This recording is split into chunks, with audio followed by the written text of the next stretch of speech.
I've always wanted a good story, but I believe the distances involved make it extremely improbable for any advanced life forms to be very close and within reach for star travelers from Earth for thousands and thousands of years. However, what about fold space? What about however, millions of years, I believe that certainly creatures from Earth could have the technology to visit the closest star, Alpha Centauri, and other stars, if we have a good reason to do that. And the demise, the extinction of life on Earth probably is a good reason to want to invest the resources to reestablish civilization on some other star system. But that's very, very remote. Sure. Do any of your colleagues have suspicions about the monolith? Well, I've asked them to try and be interested and support the things that I've been doing, and there's very little response. There's one that didn't fly to the moon, and some others who are shuttle people who are certainly interested in helping me advance progress of human spaceflight. Mm-hmm. Mr. Aldrin, I always wanted to ask you this. We saw the photos of the little Masonic flag to the moon and some of the names of the missions and the numerology. Is there anything to that, or what is the Masonic influence? We know there's a Masonic influence in the founding of the country. What is the Masonic influence on NASA? As far as I can tell, zero. There were some Masonic brothers of mine in Texas that wanted me to take some kind of a Masonic emblem to the moon in some gesture of, I don't know what it would be a gesture of, but I told them that it was not within my authority to do such a thing. Absolutely. One of the astronauts left a photo of his family, though, there. Oh, yeah, I think that's perfectly legitimate. I left several things, coins from Soviet cosmonauts killed, patch from the Apollo 1, messages from 72 leaders of the world, and an olive branch gold pin that was my contribution. Wow. Well, again, it's just amazing getting to talk to you. The book is magnificent, Desolation. Let me bring up one other subject and then end on a very positive note. It's a great book. This has gotten a lot of attention lately. What do you think of the people that mistrust the government and the system so much that they say you guys couldn't have gone to the Van Allen radiation belt and that it was all a Stanley Kubrick film production?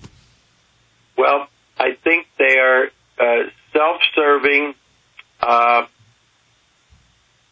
individuals looking for attention, preying on gullible people, and they wouldn't exist if it were not for the gullible people who also like to encourage thinking about unrealistic, unsubstantiated things and titillate the public. Yeah. And that includes all sorts of people. I hate to say it, but it includes yourself. But I sure understand that's humanity. That's the way we operate. And I'm not beyond using that to help publicize the reality of things and the well, sure, but I mean, Dr. Aldrin, we have to question.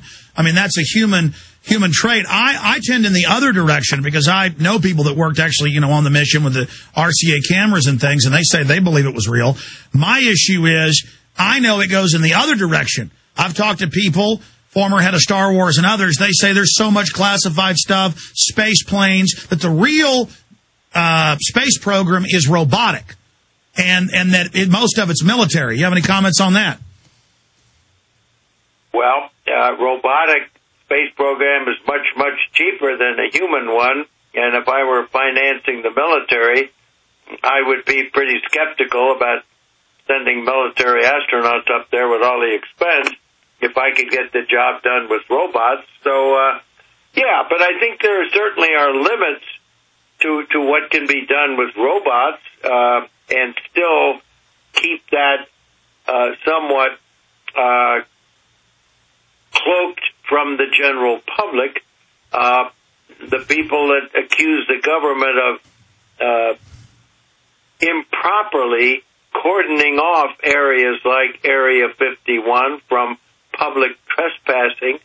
What do you think we want to do? Do you think we want to open up every avenue of classified defense of our country?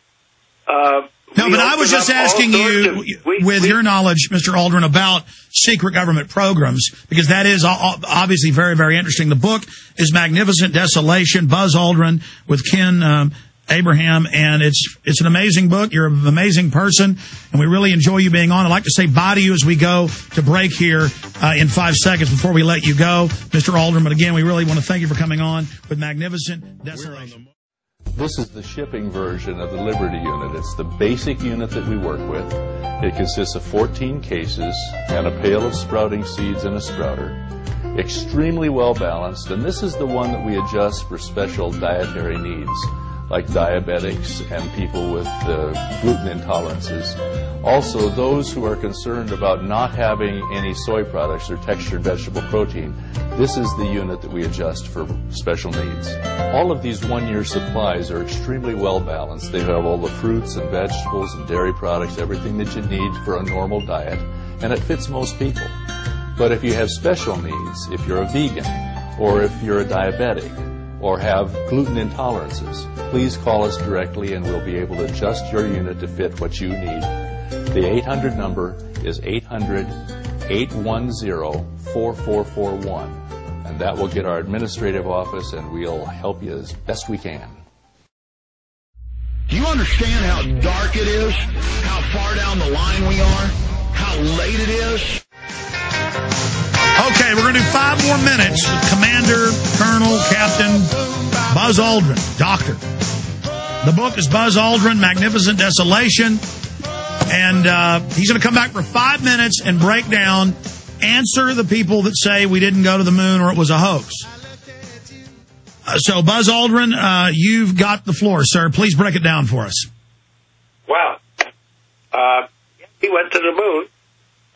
They're laser radar reflectors that are on the moon that we show pictures of, that we brought back. And anybody who has a laser beam can send it to the moon, and it'll bounce back to you, and you can measure the frequency change, and that's why it's there, to measure how Africa drifts away from South America and other geological and scientific measurements like that.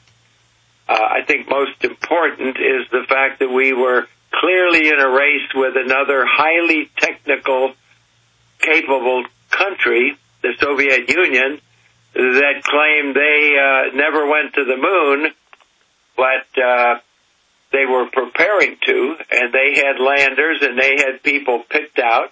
And, of course, after we were on the moon, they had rovers up there, so they fully had the ability to know whether we landed there or not. And they never joined the conspiracy that said that America never went to the moon. So I think that's the strongest argument. But whatever it is, it's supported by gullible people that want to believe the bizarre, the unusual, the fantasy.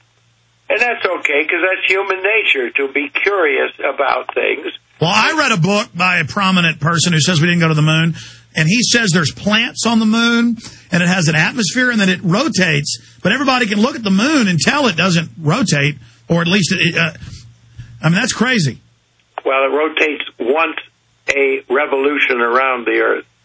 That's the way it keeps the same side faced, because that's the minimum tidal effect that the Earth and the Sun have on the surface of the moon. And things tend to have friction dissipate energy to the point where there is no friction anymore. And if you want to carry that to an extreme, if the Earth and the Moon were around long enough, the Moon would move further and further and further away until there was no tidal effect of the Moon on the Earth, and the same side of the Earth faced the Moon and vice versa. Yeah. When you bring up the Russian issue of them tracking the mission and they would have blown the whistle on us, I guess people then say that was a conspiracy too? I don't know what they say. I think they dodged the question.